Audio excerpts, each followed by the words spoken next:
Zuhud itu menganggap bahwa kesenangan dunia hanya sementara. Akhirat lebih baik dan lebih kekal. Apa dunia dibuang? Tidak. Dunia adalah tempat untuk menyiapkan hidup bahagia di akhirat. Jadikan dunia kendaraan untuk menuju akhirat. Orang zuhud itu mengeluarkan cinta dunia, memasukkan cinta pada Allah. Orang zuhud itu melepaskan diri dari ketergantungan pada makhluk. Tergantung ya pada Tuhan saja. Orang zuhud itu menganggap bahwa bahagia itu bukan materi tapi spiritualitas. Bahagia itu bukan harta tapi rasa cukup, rasa puas. Orang zuhud menganggap bahwa harta dan jabatan itu amanah untuk kemanfaatan diri dan kemanfaatan orang banyak. Orang zuhud itu hemat, sederhana, menghindari kemewahan yang bisa menggoda. Orang zuhud itu menjaga anggota tubuh dari segala yang menjauhkan diri dari Allah.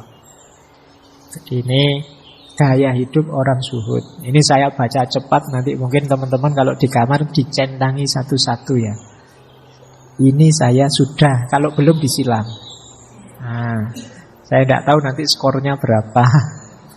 Level zuhudmu. Jangan-jangan terus ketemunya silang semua. Oh, saya kok silang semua, Pak? Kalau silang semua, ya kamu urut satu-satu. Kamu mau latihan yang mana dulu? Tadi kan memang ini dalam rangka riyadhah, latihan. Melatih jiwamu agar tidak cinta dunia, agar sibuk dengan Tuhan saja. Ini gaya hidup asketik. Baik. Nah ini menarik, ada teori tentang prosesnya. Untuk jadi orang yang zuhud, ada tahapannya.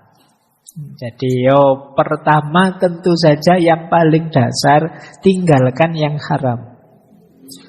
Saya zuhud loh Pak, saya cinta Allah saja. Lah kok masih banyak melakukan yang dosa-dosa yang haram-haram. Nah, itu kan beda Pak, ini kan cinta loh Pak. Ayo enggak, itu berarti belum.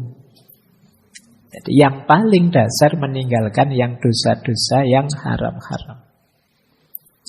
Naik satu level, meninggalkan yang meragukan. Sudahlah saya ragu-ragu ini, baik apa buruk ya ini, saya tinggal saja. Ini sulit. Orang itu biasanya disetir oleh untung rugi atau suka dan tidak suka. Sehingga keputusan selalu didasarkan pada itu. Ya, kalau sudah kadung seneng mau gimana lagi? Atau terlanjur suka mau gimana lagi? Nah, padahal level 2 setelah kita bebas dari yang haram, bahkan kalau bisa ya kita membebaskan diri dari yang tidak jelas. Kalau masih kuat, naik satu level. Membebaskan diri dari yang boleh, yang halal. Tapi halal sih, tapi berlebihan. Makan itu halal, tapi berlebihan jelek, maka saya tidak makan berlebihan. Saya tinggal itu. Atau aktivitas yang sia-sia. Kayak tadi. 3 jam hanya untuk nonton TikTok misalnya. Itu kan eman-eman. Boleh wong yo HP-HPmu sendiri, kuota-kuotamu sendiri ya, tidak ada yang larang, tapi kan yo kemanfaatannya kecil. Maka saya hindari yang begitu. Itu yang halal tapi sia-sia kamu tinggalkan. Atau halal sih, ya tidak sia-sia, ya tidak berlebihan, tapi membuat kita terlena. Akhirnya jauh dari Allah. Gara-gara keterlenaan itu. Nah ini ditinggalkan juga. Nah ini tahapan-tahapannya ya, kalian latihan lah. Pak saya yang haram saja masih berat ya Pak. Iya pelan-pelan tidak apa-apa. Apalagi yang subhat, apalagi yang halal. Ayo latihan satu tahap demi satu tahap sampai puncaknya hanya tersisa Allah saja. Jadi kalau sudah bisa ninggal yang haram, ninggal yang subhat, atau halal sih tapi tidak ada gunanya, sia-sia, berlebihan malah membuat jauh dari Allah, puncaknya adalah nanti yang tersisa tinggal Allah saja. Baik. Ya ini diingat-ingat jadi rumus. Semakin kalian naik level, naik kelas, semakin alhamdulillah. Inilah gaya hidup zuhud. Nah, ini quotes lagi. Kalau ini dari Imam Ghazali.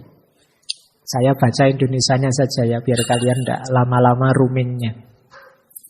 Kata Imam Ghazali, zuhud itu tidak sama dengan meninggalkan harta. Ketahuilah, banyak orang mengira orang yang meninggalkan harta duniawi itu orang zuhud. Padahal tidak mesti demikian. Kenapa? Meninggalkan harta dan berpenampilan buruk itu mudah saja, ringan saja bagi mereka yang berambisi dipuji sebagai zahid.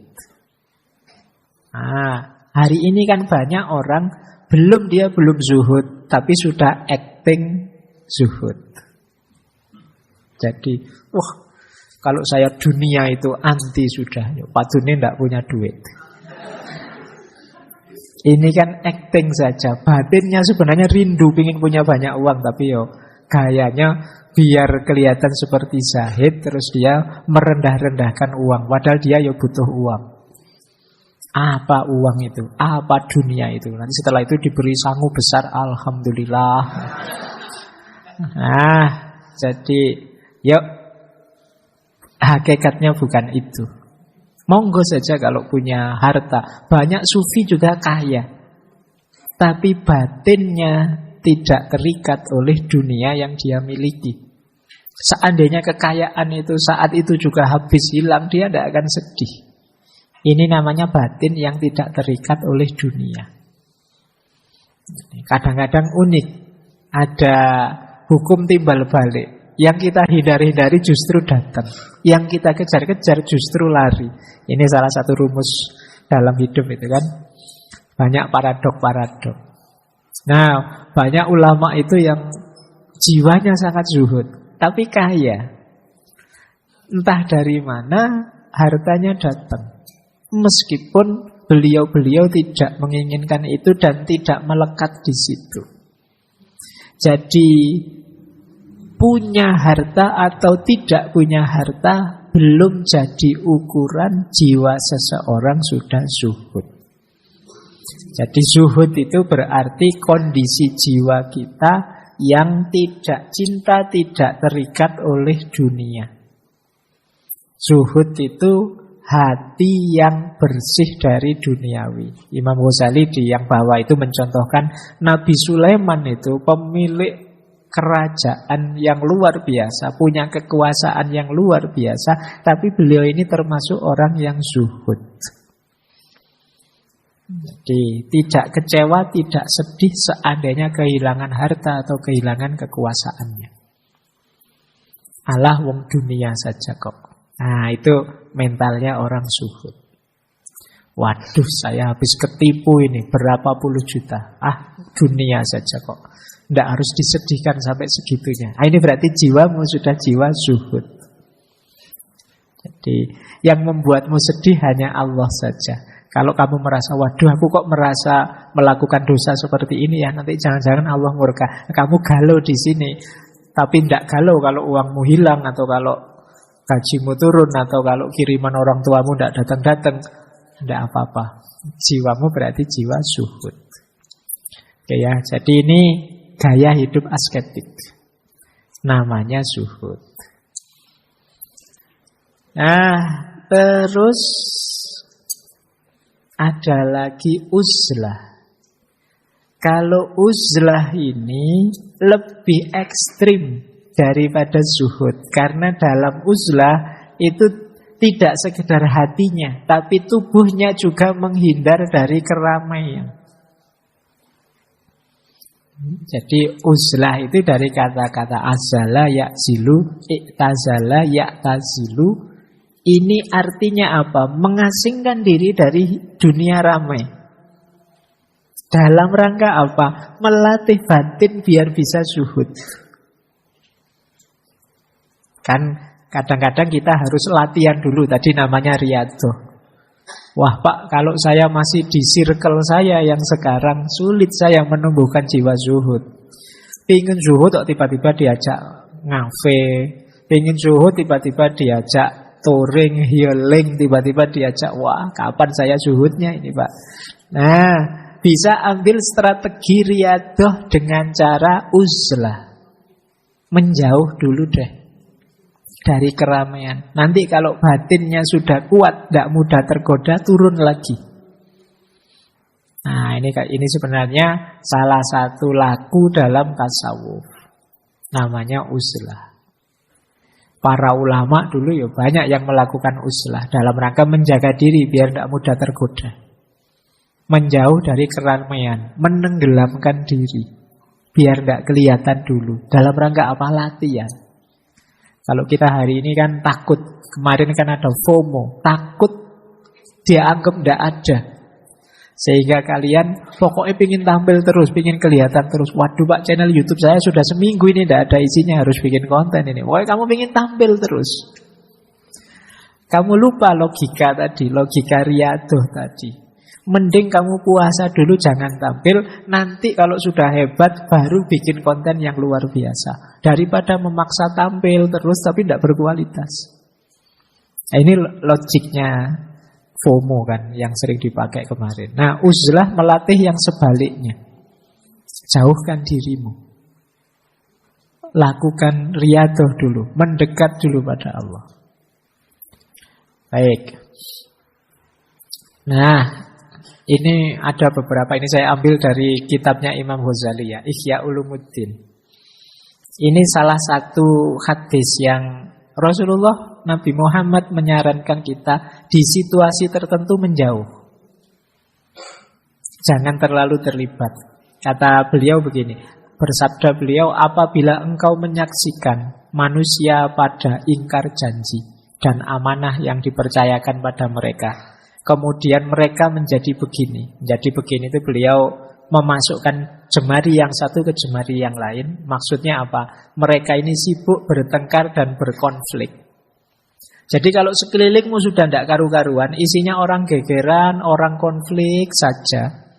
Para sahabat terus tanya, lalu apa yang harus kami lakukan wahai Rasulullah? Tetaplah kalian berada di rumah kalian, jaga lidahmu baik-baik. Ya, saya tambah ya sekarang, jaga jempolmu baik-baik. Ya, ambil apa yang kalian ketahui, tinggalkan apa yang kalian tidak ketahui. Karena itu tetap sibuklah dengan urusan kalian sendiri dan tinggalkan urusan orang banyak. Biar kamu tidak terpengaruh. Nah, ini dimaknai ya, ada momen ketika kalian mundurlah. Jangan terlalu terlibat, situasinya tidak kondusif.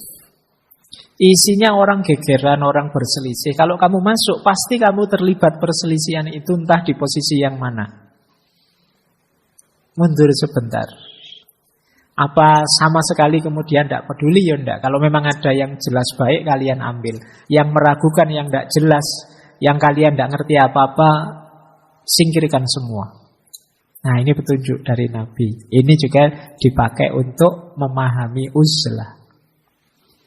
Atau ini kata-kata Umar bin Khattab, kesendirian lebih baik daripada sahabat yang buruk perilakunya.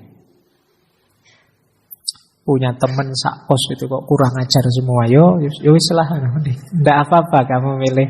Aku tak menyendiri sebentar, menjauh sebentar. Ini ada kalimat dari Ibnu Somad. Ini masih saya ambil dari Ihya. Manusia itu ibarat obat yang dengan mereka kita bisa menyembuhkan beberapa penyakit. Kita ini kan makhluk sosial, butuh orang lain. Tapi hari ini banyak manusia yang justru jadi penyakit. Dan sulit mencari penawarnya. Oleh karena itu kata saya Ibnu Somad, larilah dari manusia banyak sebagaimana kalian lari dari singa. Waduh, sebelum aku diajak maki-maki ini tak minggir saja, lari saja. Wah, sebelum aku diajak berkonflik yang tidak jelas ini, tak pergi saja, minggir saja. Waduh, sudah nyinggung-nyinggung cebong dan apa? Aku tak minggir saja, itu sudah tidak produktif, mesti diskusinya. Boleh. Karena kamu menganggap tidak kondusif situasinya sudah. Uzlahlah, jernihkan dirimu. Karena kalau kamu terlalu terlibat di dalam, biasanya sulit jernih. Kalian ngerti sesuatu secara nyata itu kan kalau ambil jarak sebentar, ambil jarak sedikit. Kalian tidak akan tahu kalau tembok ini warnanya hijau kalau wajahmu nempel di tembok. Nempel jadi satu. Kan tidak jelas ini hijau apa putih, kan tidak jelas. Orang itu kelihatan ganteng apa cakep itu kan kalau ada jarak sedikit. Oh ya kamu ganteng. Tapi kalau wajahnya nempel itu ganteng dan tidak ganteng tidak masalah. Tidak ada bedanya. Wong yo tidak jelas karena nempel. Maka ambil jarak untuk bisa berpikir jernih. Nah itu antara lain dengan uzlah. Oke, ini ngaji beneran kalau ini tidak apa ya. Ini saya ambil dari kitab Hikam Syekh Ibnu Athaillah As-Sakandari. Ini memang bagian tentang uzlah. Maknanya dalam, cuma saya bawa Arabnya saja, belum sempat menerjemahkan. Jadi ini masyhur sebenarnya. Yang pertama ya, nanti saya artikan pelan-pelan. Idfan wujudaka fi ardil khumul fama nabata mimma lam yudfan la yatimmu nataijuhu. Kuburlah dirimu di bumi kesamaran. Khumul itu ketidakterlihatan. Ini maksudnya uzlah. Khumul itu tertutupi sehingga tidak terlihat. Ini mungkin yang diserap dalam bahasa Jawa jadi kemul. Kalau kamu pakai kemul kan tidak kelihatan. Jadi idfan wujudaka fi ardil khumul. Kuburlah dirimu secara tersembunyi. Kenapa? Karena sesuatu yang tumbuh dari biji yang tidak ditanam dalam, itu tumbuhnya juga tidak sempurna.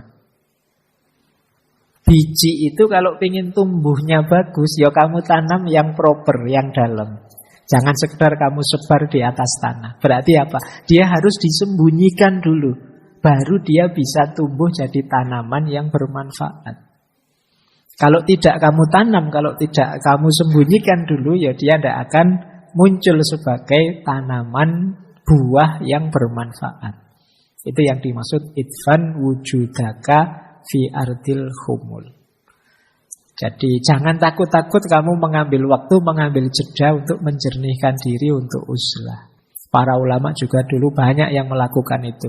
Nabi Muhammad itu ya sebelum diangkat jadi nabi, ya kan beliau uzlah ke Gua Hira. Nanti di Al-Quran juga banyak cerita. Nabi Ibrahim itu ketika beliau sedang panas-panasnya dengan umatnya, ya uzlah ke Gua, uzlah menjauh dari umatnya.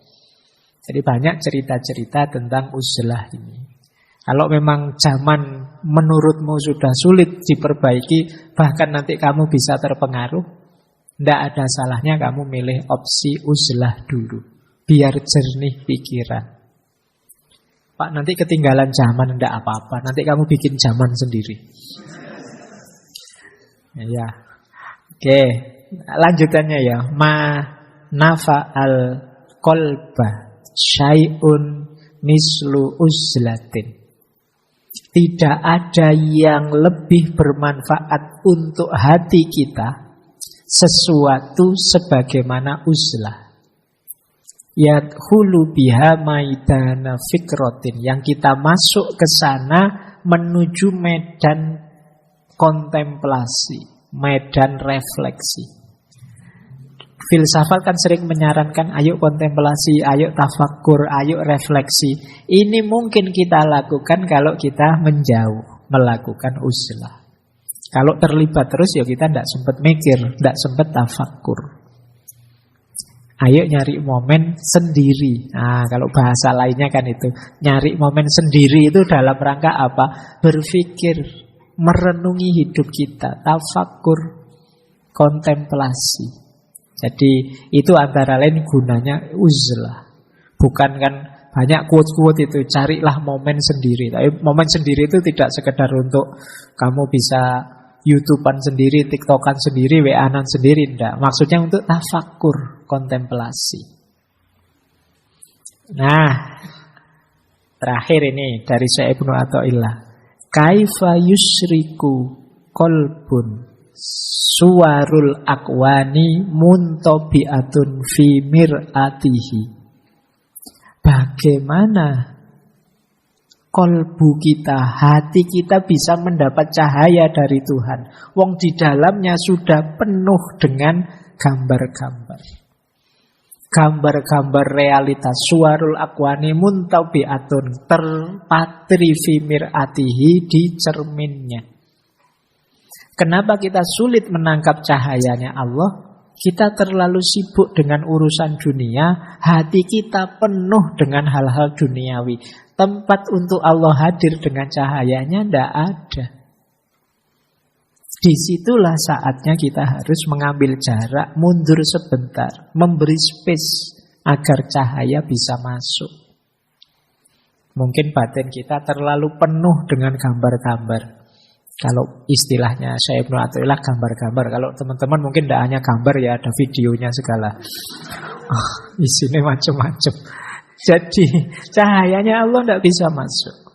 Am kaifa yarhalu ilallah wa huwa mukabbalun bisyahwatihi. Bagaimana engkau bisa berjalan kepada Allah kalau engkau terbelenggu oleh syahwatmu? Bagaimana dia bisa berjalan pada Allah sementara dia terbelenggu oleh syahwatnya? Nah, ini juga nasihat untuk yang hidup asketik. Yuk melepaskan diri dari belenggu syahwat. Kita akan sulit maju ke depan kalau dibelenggu oleh syahwat. Am kaifa yatma'u ayat hula khadratallah wa huwa lam yatatohhar min janabati ghaflatihi. Bagaimana dia bisa mengharapkan masuk ke hadirat Allah, dekat dengan Allah, sementara dia belum membersihkan diri dari kelalaiannya. Janabati ghaflah, ini janabah, kayak orang junub.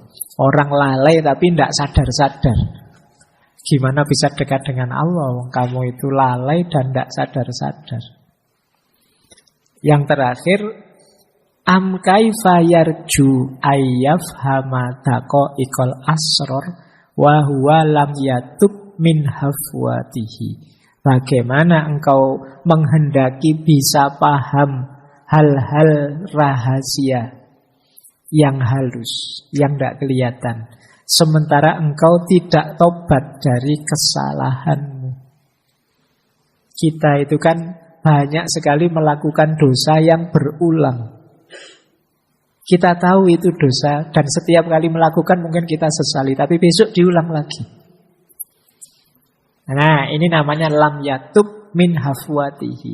Loh, kalau belum bisa berhenti melakukan dosa yang disengaja, bagaimana engkau bisa masuk ke ilmu-ilmu rahasia yang lebih dalam?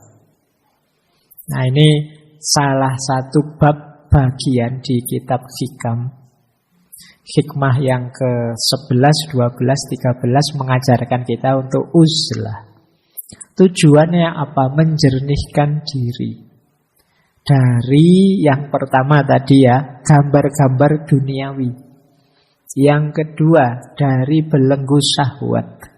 Yang ketiga, dari kelalaian, hal-hal yang melalaikan kita. Entah apa itu, apa gadget, apa musik, apa film, apa apapun itu, kok ternyata membuat kita lalai pada Allah. Yuk, ayo kita bersihkan diri dari itu. Dan yang keempat, dari kesalahan-kesalahan. Nah, itulah gunanya kita uzlah. Menjauh sebentar. Kamu boleh menyebut ini momen me time atau momen sendiri, boleh lah. Pakai istilah yang lebih keren juga boleh. Yang penting kamu lakukan itu. Ini untuk ngerem kesombongan kita. Ini untuk ngerem rasa penting kita. Untuk ngerem segala yang kita lakukan yang tidak ada gunanya, yang sia-sia, yang dosa, yang syahwat, dan lain sebagainya. Inilah gaya hidup asketik yang namanya uzlah. Nah, ya meskipun begitu, di kalangan ulama ada beda pendapat. Kelompok tertentu mungkin ya jangan uzlah. Nanti dosenmu uzlah semua, kampusnya libur. Ya kan? Yo paling enggak ya nyari momen gantian. Atau mungkin ada hari libur tertentu yang panjang. Wah ini mumpung libur panjang, saya tak ngambil momen untuk uzlah. Yo enggak terus-terusan. Nanti itu ada beda antara ulama sufi dengan beberapa ulama fikih. Ada yang bilang lebih utama ya uzlah, ada yang bilang ya enggak, lebih utama hidup bermasyarakat, memberi manfaat masyarakat. Kata Imam Ghazali, ya tergantung situasinya, tergantung orang-orang sekeliling kita. Kita yang bisa menentukan. Iya Pak, saya mau uzlah, tapi ini dulu Pak, ini waktunya ujian akhir. Nanti kalau saya tinggal uzlah nggak lulus-lulus saya. Uzlah tidak tenang saya. Itu kamu lihat situasi ya. Meskipun uzlah itu penting, ya kalian cari momen yang pas, yang tepat. Terakhir, ini tidak terasa waktunya. Tinggal 5 menit. Ini keutamaan uzlah. Dengan uzlah yang pertama kita punya kesempatan untuk memperbanyak ibadah mendekat pada Allah. Ini keuntungan pertama. Keuntungan kedua, kita paling tidak saat uzlah bebas dari dosa kemasyarakatan. Apa contohnya? Gibah, ya kan? Ya kalau kan kamu punya uzlah kan hasratmu untuk gosip kan paling tidak direm sementara. Mau gosip ini gatel aku, tapi sama siapa wong sedang uzlah. Nah paling tidak yang ini kan aman. Gibah aman. Kemudian amar ma'ruf nahi mungkar. Wah saya ini kan harusnya amar ma'ruf nahi mungkar ini, tapi ya wong ini sedang menjauh dari keramaian, sementara safe. Meskipun tidak amar ma'ruf nahi mungkar ya tidak apa-apa. Riya juga aman. Kamu kan tidak perlu pamer sama siapa-siapa, kan wong sedang sendirian. Kemudian mengumpat, memfitnah, arep misui sopo, tidak ada orang lain. Kecuali yang memang kan ada yang teman yang terbiasa misuh, sama dirinya sendiri juga misuh. Salah-salah dewe ya misu-misu dewe. Nah, mungkin ada yang begitu. Ayo latihan ya. Nah, ini banyak dosa-dosa yang otomatis tidak mungkin jalan kalau kita sedang uzlah. Kemudian membebaskan kita dari pertengkaran, perselisihan atau percakapan yang tidak ada gunanya, yang sia-sia. Jadi uzlah menyelamatkan kita paling tidak dari ini, termasuk basa-basi yang tidak perlu, tidak penting, yang kadang membuat kita capek. Kalau ada orang kan kadang kita senyum, kita tapi begitu orangnya lewat, capek misalnya. Nah, kita kan sudah tidak butuh itu lagi kalau sedang uzlah. Jadi ini aman paling tidak kan. Jadi dosa-dosa, kesalahan-kesalahan kemasyarakatan paling tidak libur sebentar saat kita uzlah. Meskipun uzlah ini kita pakai momen latihan, memperkuat diri, sehingga nanti kita balik lagi jadi orang yang lebih berkualitas. Kemudian menyelamatkan diri dari gangguan atau cercaan orang lain. Orang juga tidak bisa menjangkau kita tidak bisa menjangkau mereka. Kemudian putusnya harapan orang banyak atas kita dan harapan kita atas orang banyak. Ketika kita uzlah kan kita tidak berharap sudah pada banyak orang, wong kita sendirian. Orang banyak juga tidak bisa menemui kita, wong kita sedang uzlah. Tidak bisa saling memanfaatkan, tidak bisa tadi saling melakukan kejelekan, tidak bisa saling mencela, melihat dengan buruk, pokoknya tidak bisa, wong kita sedang menjauh. Ini keuntungan. Kita kan kemudian tidak harus capek, itu kata selanjutnya. Karena mustahil mendapat kerelaan orang banyak dan memuaskan semua orang. Kita kan kalau dalam situasi normal kan pingin semua seneng. Kita ingin menyenangkan semua orang, itu kan capek. Memuaskan semua orang, itu kan capek. Maka putusnya harapan kita pada orang banyak dan harapan orang banyak pada kita. Nah yang terakhir ini mungkin level kita. Kalau ini orangnya bodoh kayak kita selamat dari membodohi orang lain atau menyusahkan diri kita sendiri karena kebodohan kita. Jadi orang lain aman dari kebodohan kita dan keburukan kita. Minimalkan itu. Jangan dikira waktu kita uzlah terus kamu membayangkan, wah teman-temanku ini mesti merasa kehilangan. Siapa tahu mereka bersyukur, alhamdulillah. Sekarang punya teman yang satu yang biasanya ngerepoti ini sedang uzlah, bebas kita sementara. Nah, yo paling tidak kan dapat itu temanmu. Jadi kamu dapat pahala dari temanmu yang bahagia. Meskipun kamu pontang-panting uzlahnya, tapi ya lumayanlah membahagiakan orang kan pahala. Jadi ini keutamaan uzlah, bagian dari hidup asketik. Kalau uzlah masih belum kuat, nanti bisa lanjut kholwat. Kholwat ini lebih nyepi, biasanya kamu malah nyari tempat khusus, kamar sempit yang lebih sempit dari biasanya untuk benar-benar mendidik diri. Atau mungkin kalian milih riadoh yang lain yang lebih cocok untuk kalian.